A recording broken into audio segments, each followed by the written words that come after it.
ખરેખર જો જોડવું હોય તો આ જ જોડવું છે. સીતાજીને જો જોડવું હોય તો આ જ જોડવું છે. પણ હવે આ તો ધનુષ તોડી નહીં શકે. આ તો ફૂલ જેવો કોમળ બાળક છે. અને રામ નીચી નજર રાખીને ધીરે ધીરે ધીરે ધીરે ધનુષ પાસે જઈ રહ્યા છે. અને સીતા અધર શ્વાસે જોઈ રહ્યા છે. આ એ જ કાલ જે જોયા હતા, મન જ્યાહી રાચ્યો મિલહી સોઈવર સહજ સુંદર શ્યામળો. હે માં ગૌરી, મારા મનમાં જે મને રચી ગયો છે એ જ આ શ્યામ સુંદર જે પતિ છે એ જ મને મળે. બીજો મારે પતિ જોઈએ. આ મનના લગ્ન છે. પછી પેલી ચોરીના લગ્ન. એકવાર મનના. ધનુષ પાસે જઈને રામ ઉભા રહ્યા. હજુ ઉભા છે. લોકોના શ્વાસ અદ્ધર છે. લોકો શું મનમાં વિચાર કરે છે? હે ભગવાન, અમારા જેટલા પુણ્ય હોય એ બધા પુણ્ય અમે આ છોકરાને આપીએ છીએ. આશીર્વાદ જો માગવાથી ના મળે. ઘણી વાર લોકો કહે, મહારાજ જરા છોકરાના માથા ઉપર હાથ મૂકો. હવે ભાઈ નથી મૂકવો, રવા દે ને ભાઈ. અમારો હાથ મૂકાશો તો અમારા જેવો થશે.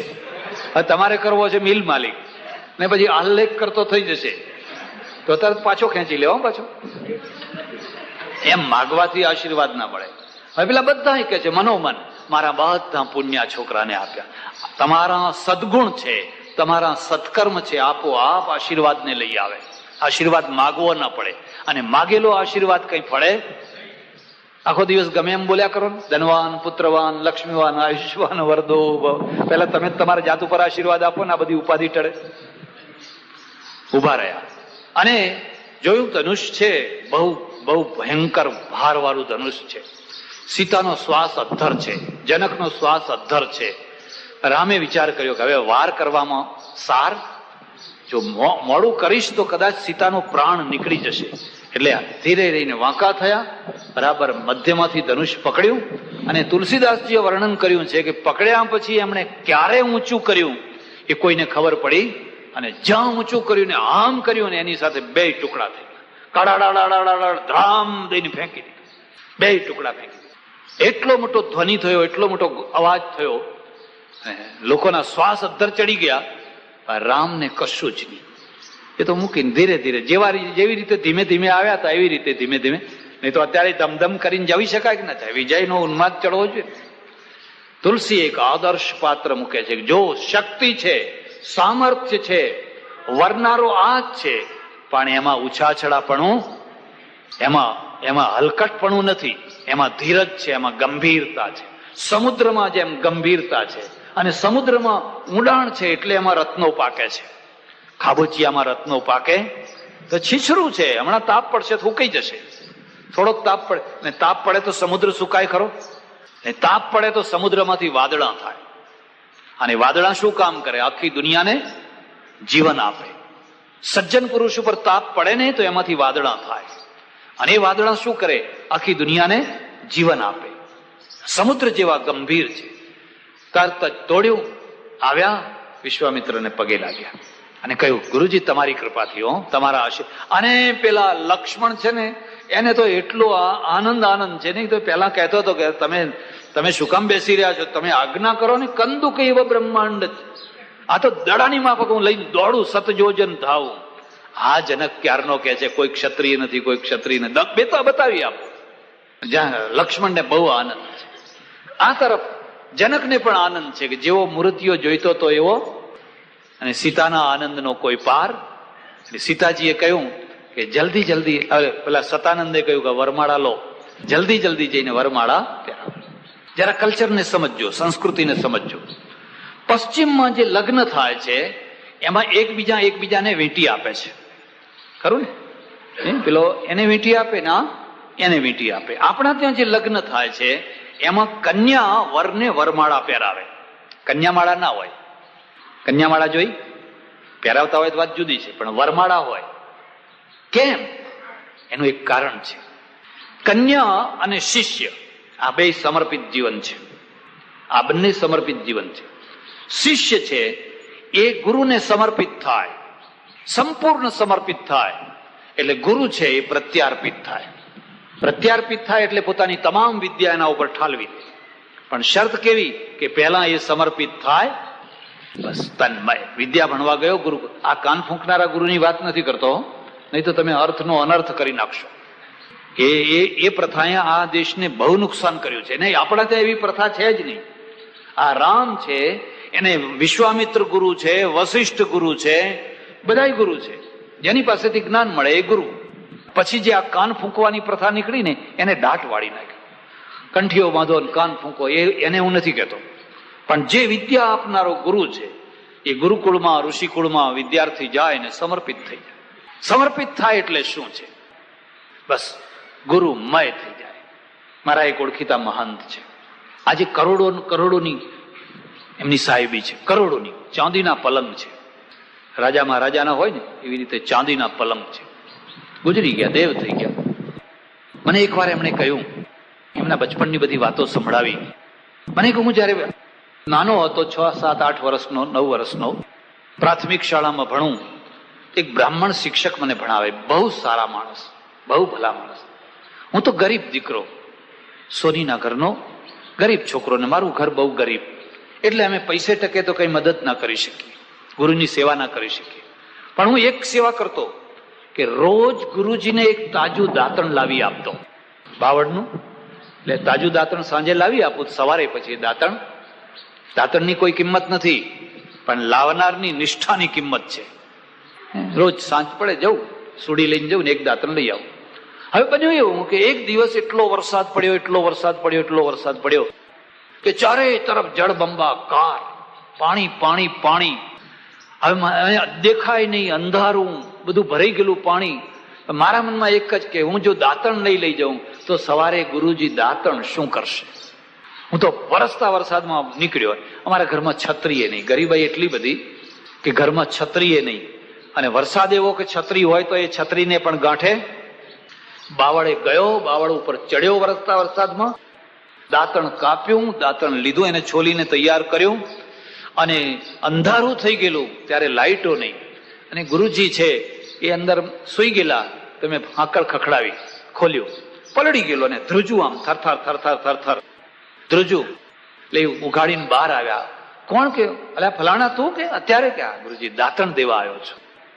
અને એમને એટલા આંખમાં આંસુ આવી ગયા, મને છાતી સાથે દાબ્યો અને મારા માથા ઉપર હાથ મૂકીને કહ્યું, જા બેટા, તારી જિંદગી ફતે થશે.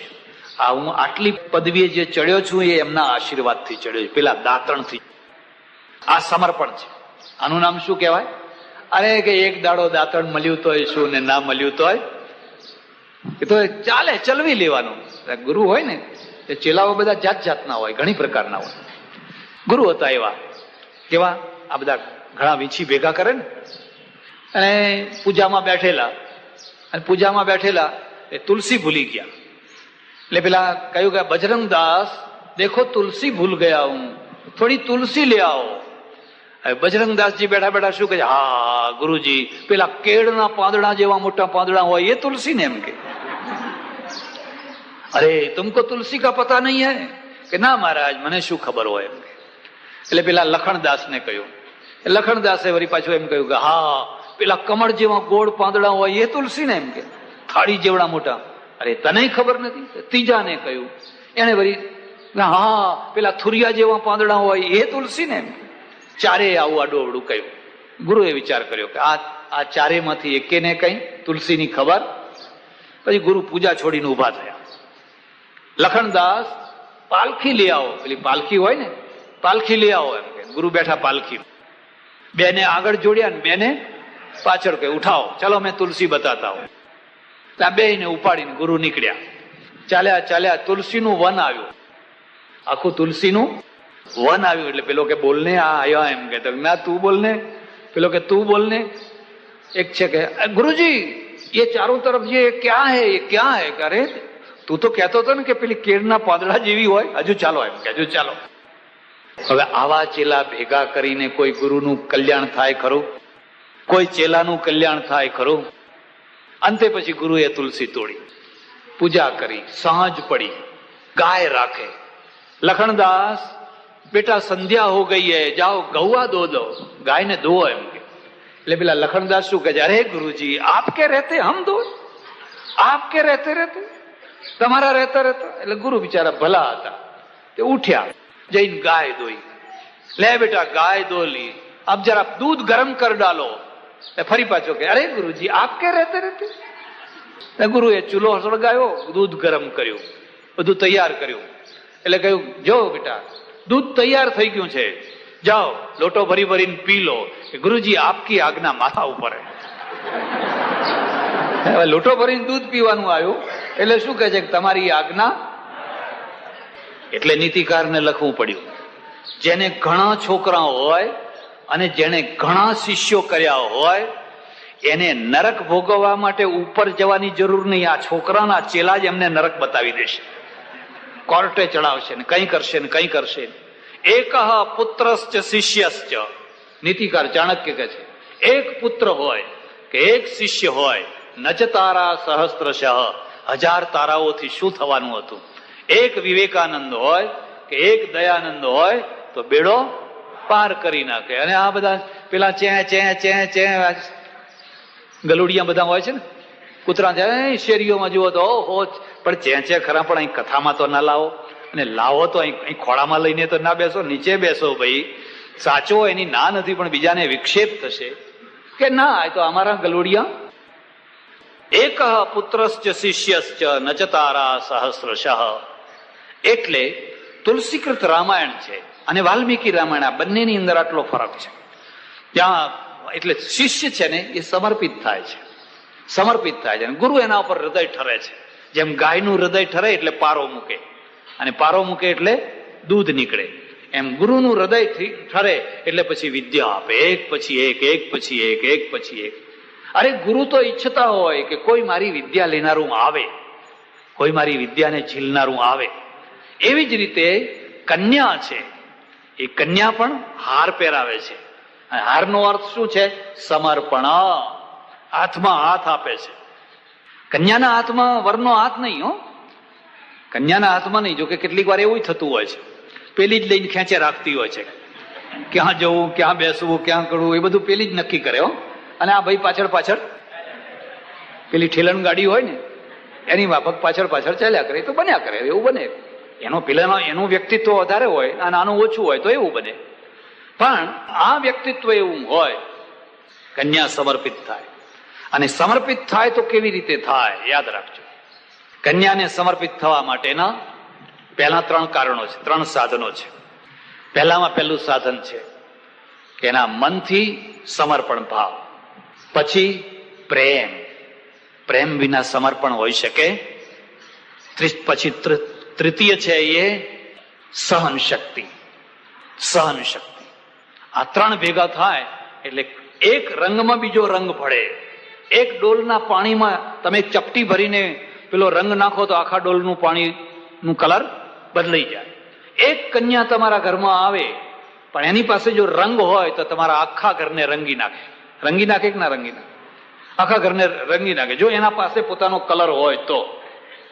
એટલે હાર પહેરાવાના પાછળનો એક જ ઉદ્દેશ છે કે હું તમારામાં સમર્પિત. જેમ મોટા ડબ્બામાં નાનો ડબ્બો સમાઈ જાય ને, જેમ સમુદ્રમાં સરિતા સમાઈ જાય, સમય ગઈ, એને આનંદ આવ્યો, બસ હવે મારું કોઈ વ્યક્તિત્વ નહીં, હવે આ સમુદ્ર એ જ સર્વસ્વ. હું મહારાષ્ટ્ર ગયેલો ઘણા વર્ષો પહેલા, અને એક મહારાષ્ટ્રીયન બ્રાહ્મણના ત્યાં ઉતરેલો. મહારાષ્ટ્રીયન બ્રાહ્મણ CA, મુંબઈમાં એની બહુ મોટી પેઢી, પતિ પત્ની બે ભણેલા, સંતાન નહીં, છોકરું નહીં.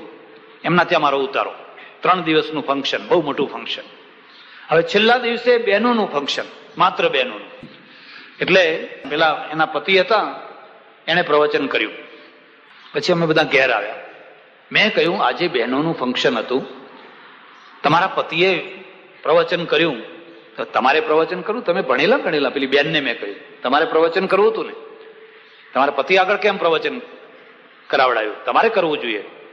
મને કે નહીં સ્વામીજી, મારા પતિની જય જયકાર થાય ને એમાં મને બહુ આનંદ આવે છે. એને આગળ કરીને હું પાછળ રહું એમાં જ મને આનંદ આવે છે.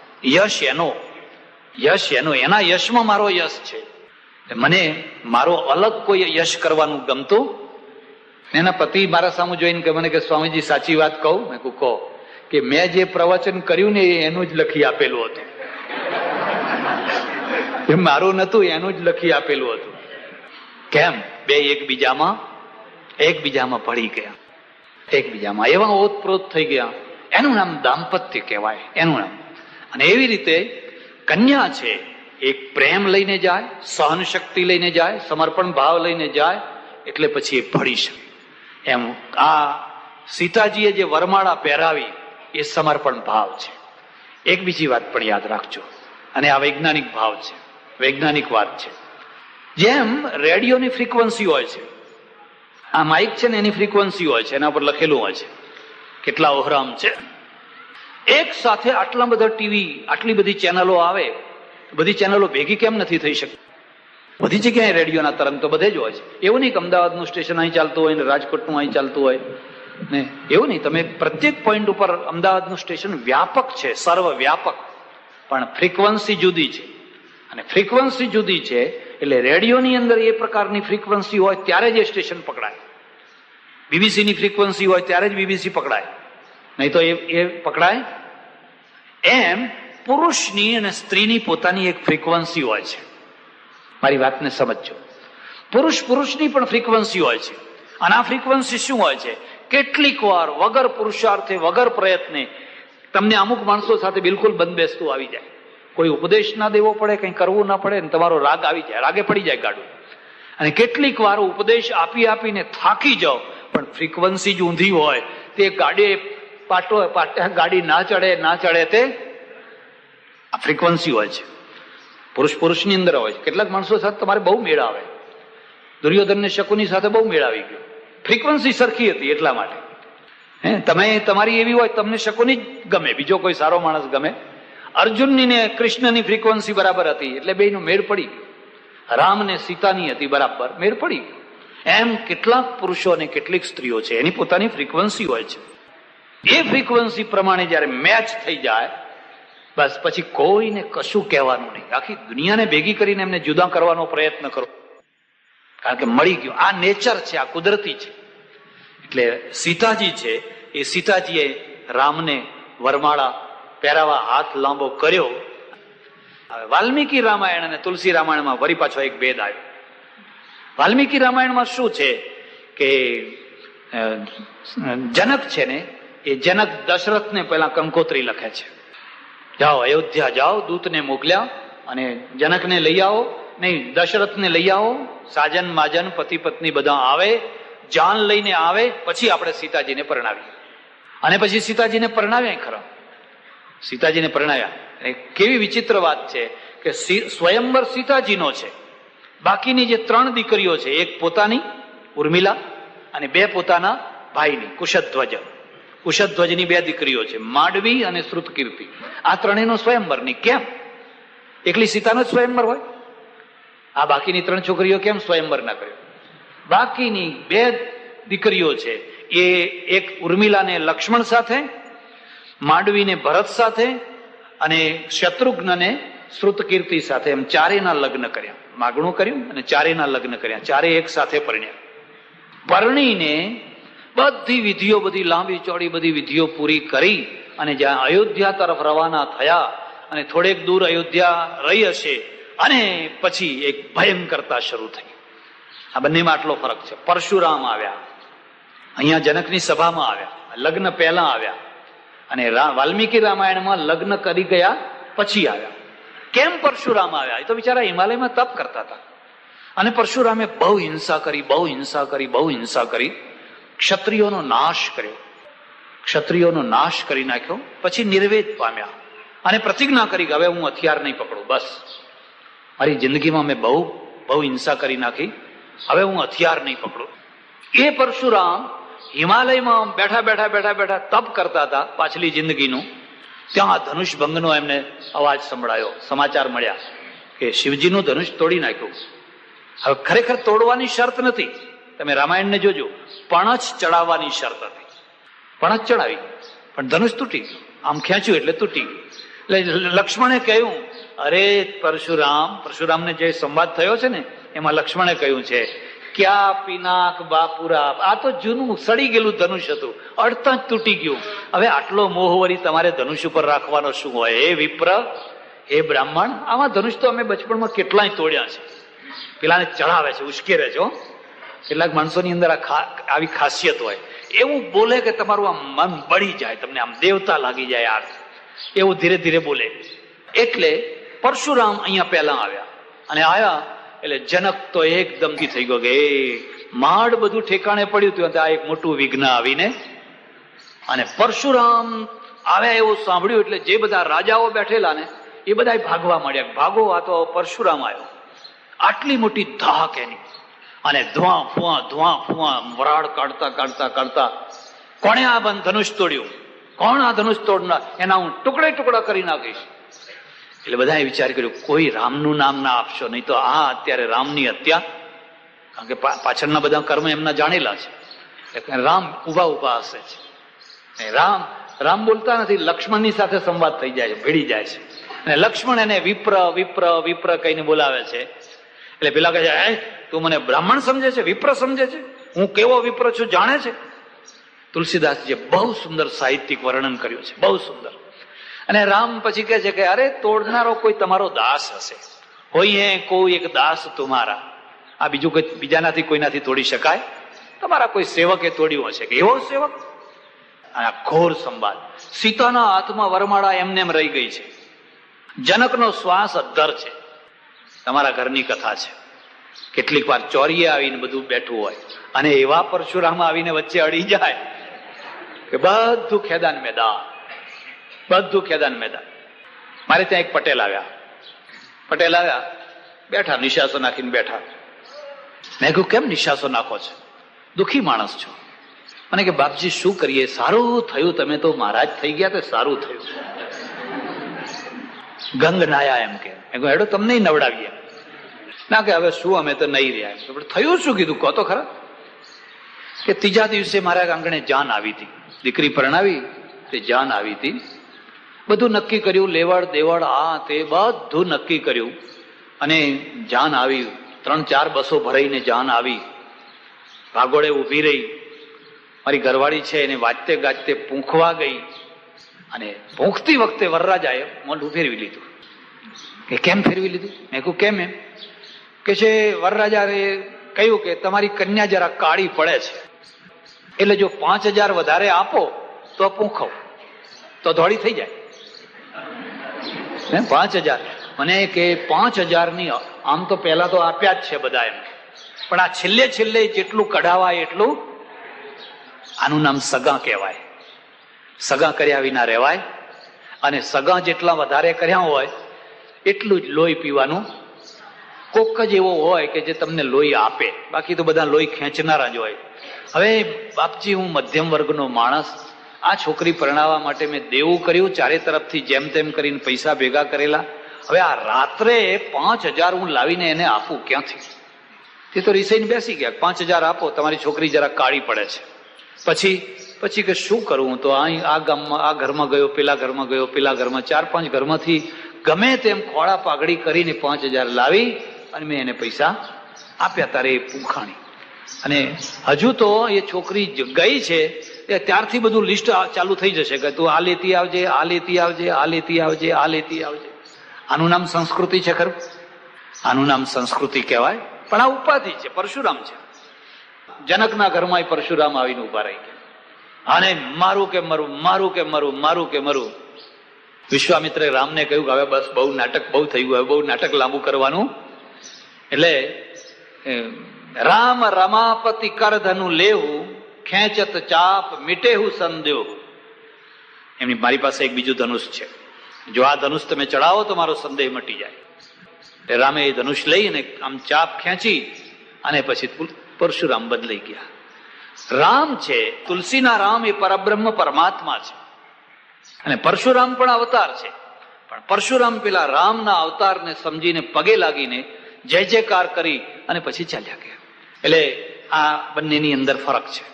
અહીંયા રામ એક રાજકુમાર છે, અને રાજકુમારના ત્યાં જેમ ઘટના ઘટતી હોય એવી રીતે ઘટનાઓ ઘટે છે. એટલે જનકે કહ્યું જલ્દી આ પરશુરામને પગે લાગ ને આશીર્વાદ લે. આ મુદ્દાને યાદ રાખજો.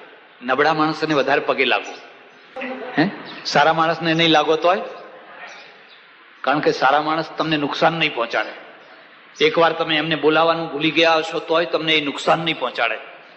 પણ નબળો માણસ છે ને એ તમને દાઢમાં રાખશે અને તમને નુકસાન પહોંચાડશે.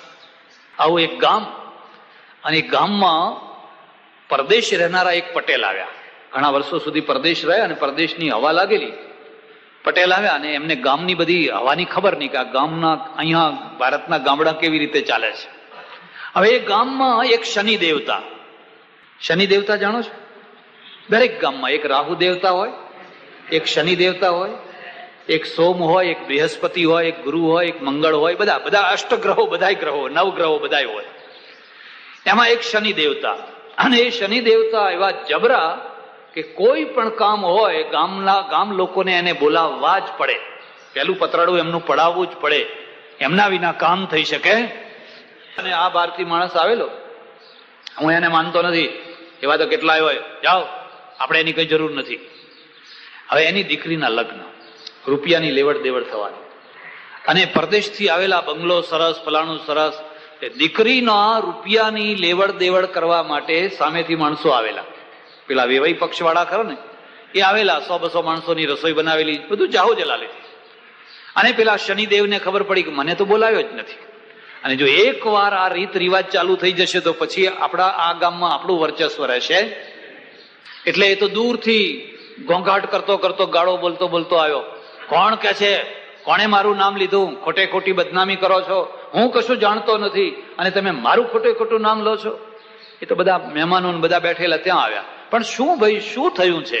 કે નહીં, આ ગામવાળા બધા કહે છે કે તમારી દીકરીને ચકરી ચડે છે, અને મેં બધા ગામમાં વાત ફેલાઈ છે. મેં તો કોઈને વાત કરી નથી, એમ મેં તો કોઈના આગળ વાત કરી નથી કે તમારી દીકરીને વહી આવે છે, ચકરી ચડે છે. મેં કોઈના આગળ આવી વાત ન કરી, અને મારું નામ શું કેમ જૂઠે જૂઠું લો છો? કહો હવે કઈ ભાઈ તમારું નામ નથી, પધારો એમ કરીને જેમ તેમ કરીને પાછા વાળ્યા. પણ પેલા જે રૂપિયો દેવા આવેલા એ મનમાં નક્કી કરી ગયા કે આ છોકરીને જરૂર ચકરી આવતી હોવી. કામ બગાડી નાખ્યું, ના બગાડી નાખ્યું? કામ બગાડી નાખ્યું. ખરેખર બિચારી છોકરીને ચકરી નથી આવતી, પણ એવું ચક્કર ચલાવ્યું કે એનું પ્રસંગ બગાડી નાખ્યો.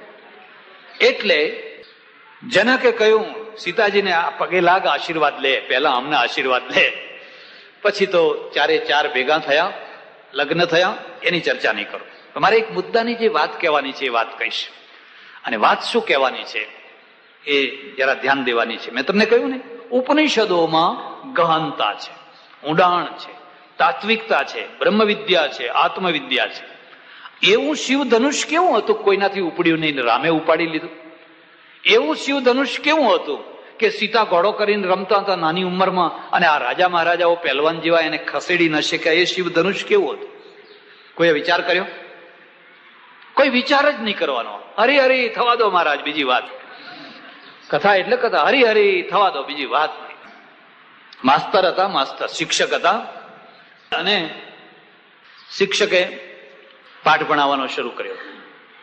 અને પાઠ ભણાવવાનો શરૂ કર્યો એમાં પૂછ્યું કે શિવ ધનુષ કોણે તોડ્યું? પેલા છોકરાઓને પૂછ્યું, બોલો રામાયણ વાંચ્યા કે? હા. બોલો શિવ ધનુષ કોણે તોડ્યું? એક છોકરાએ કહ્યું સાહેબ મેં નથી તોડ્યું. એટલે બીજાને પૂછ્યું, બોલ શિવ ધનુષ કોણે તોડ્યું? કે સાહેબ મેં નથી તોડ્યું. 3-4 ને પૂછ્યું, કોઈને ના આવડ્યું.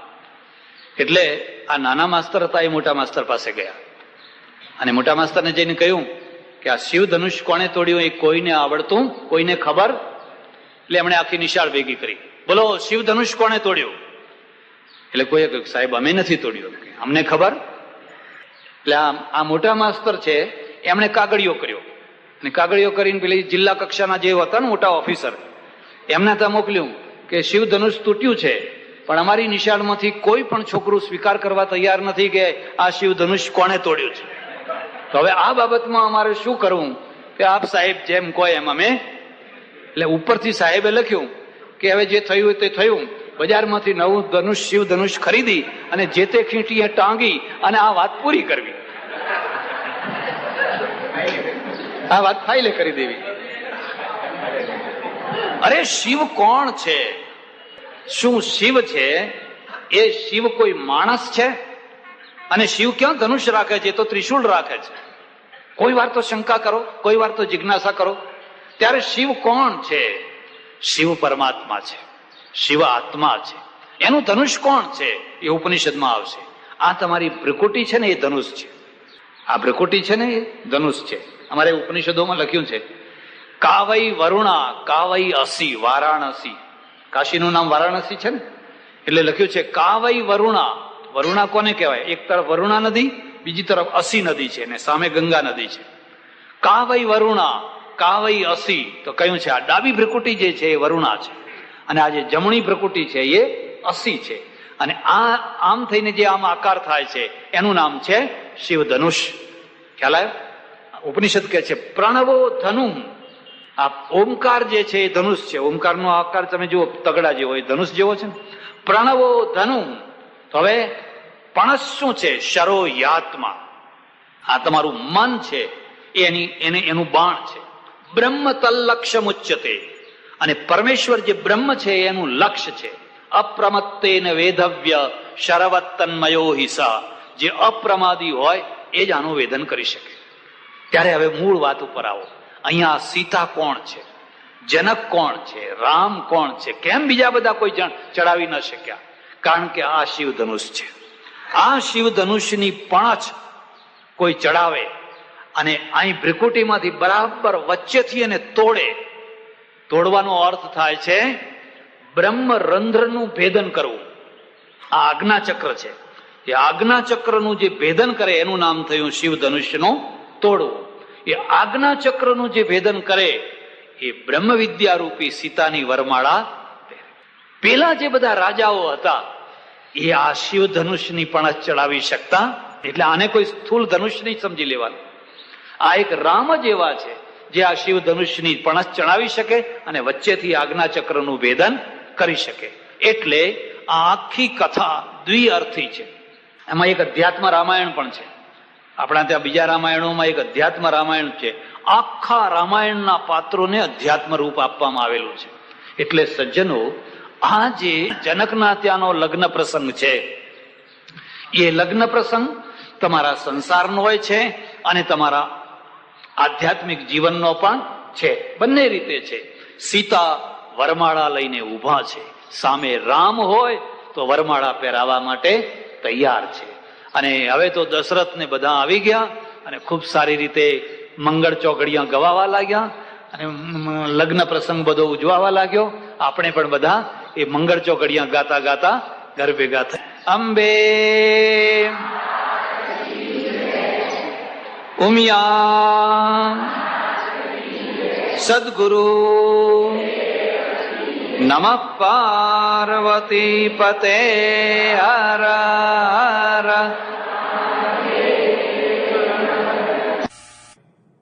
યજ્ઞો થયા, યજ્ઞોમાં પશુઓ કપાવા લાગ્યા. અરે અત્યારે શું, કોઈ વાર નવચંડી થતી હોય તો જોજો, ધ્યાન દઈને જોજો. હવે પશુની જગ્યાએ કોરું લાવવામાં આવે છે. કોરું.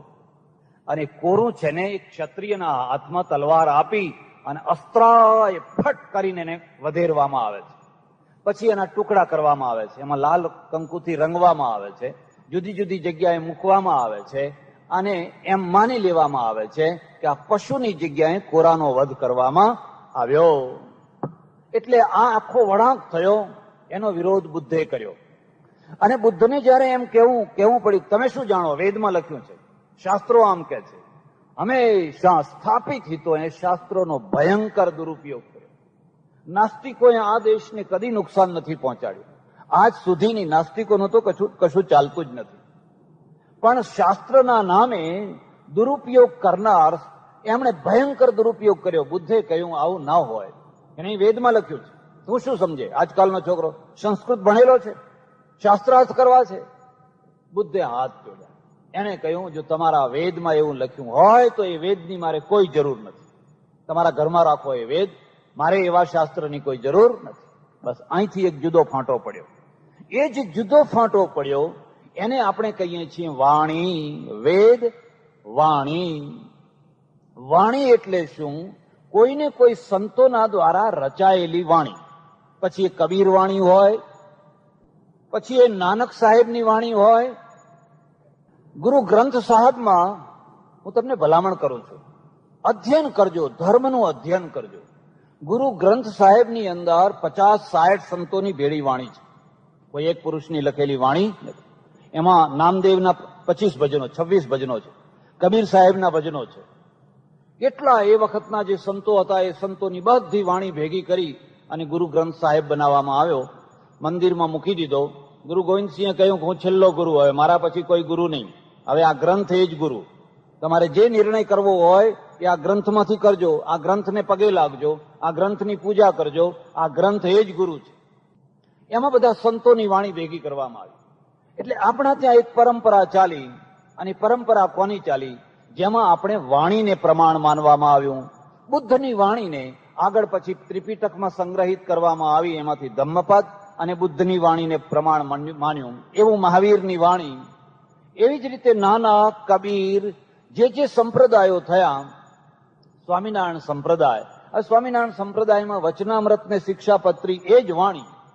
એ સંપ્રદાયનો જે નિર્ણય કરવો હોય તો વેદને આધાર પછી પણ પહેલા શિક્ષાપત્રી શું કહે છે, વચનામૃત શું કહે છે, આવી રીતે જે પરંપરાઓ ચાલી એમાં એ મહાપુરુષોની જે વાણી, એ વાણીને પ્રધાન કેન્દ્રમાં મૂકી દેવામાં આવી. એટલે એક વાણી પ્રમાણ માનનારું શાસ્ત્ર વર્ગ.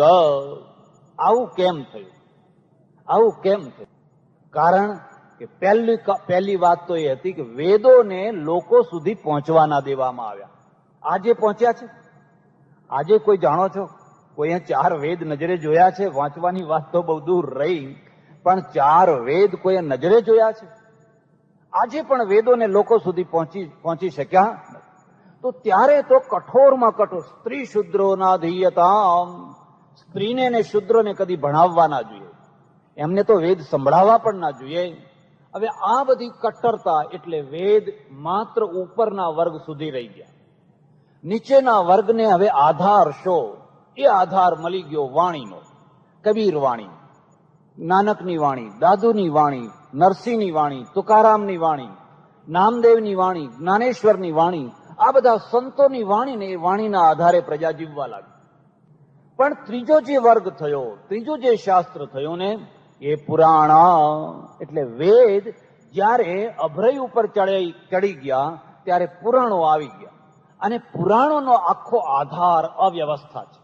અવ્યવસ્થા એટલે પાર વિનાની અવ્યવસ્થા. એમાં ઈશ્વરના અનેક રૂપ, દેવદેવીઓના અનેક રૂપ, એક જ વર્ગને વારંવાર એને જ લાભ થયા કરે એવી જ બધી રચના, એવી જ બધું આયોજન. પછાત વર્ગ, પાછલો વર્ગ, જે અસ્પૃશ્ય છે કે હળધૂત થયેલો, એના માટે કોઈ જગ્યા નહીં, કોઈ ચાન્સ નહીં. હિન્દુ પ્રજા 3 ભાગમાં વલોવાતી, 3 ભાગમાં. અને એમાં જે સંપ્રદાયો અસંતુષ્ટ થઈને ફૂટ્યા એમણે વાણી ઊભી કરી. જેમણે આ પરંપરામાં સંતોષ ન થયો એ જુદા થયા, અને જુદા થઈને એમણે ઊભી કરી વાણી. બ્રહ્મો સમાજ એક એવો સમાજ થયો જેમાં રાજા રામમોહન રાય, દેવેન્દ્રનાથ ઠાકોર, રવિન્દ્રનાથ ઠાકોર, કેશવચંદ્ર સેન, આવા મોટા મોટા બેરિસ્ટર ને મોટા મોટા સાહિત્યકારો એમાં ભળેલા. બંગાળનું આખું ક્રીમ, બંગાળનો આખો બુદ્ધિશાળી વર્ગ બ્રહ્મો સમાજમાં ભળી ગયો.